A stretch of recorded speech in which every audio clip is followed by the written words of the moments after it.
స్వామి యొక్క పాదుకల్ని తీసుకొని అన్న వచ్చే వరకు నాకు ఎటువంటి రాజ్యాకాంక్ష లేదు, ఆ యొక్క పాదుకలే రాజ్యాన్ని పరిపాలిస్తాయి అని చెప్పి స్వామివారి యొక్క పాదుకల్ని అక్కడ ఎక్కడ స్థాపించాడు? ఆయన సింహాసనం మీద స్థాపించుకొని ఆయన పక్క నుండి రాజ్యపాలన చేశాడు.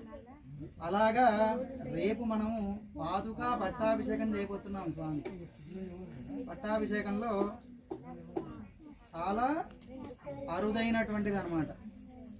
ఆ యొక్క పాదుకా పట్టాభిషేకము, ఆ యొక్క పాదుకల యొక్క ప్రసాదము మీకు ఇప్పుడు అందరికీ అందుతుంది ప్రోక్షణ.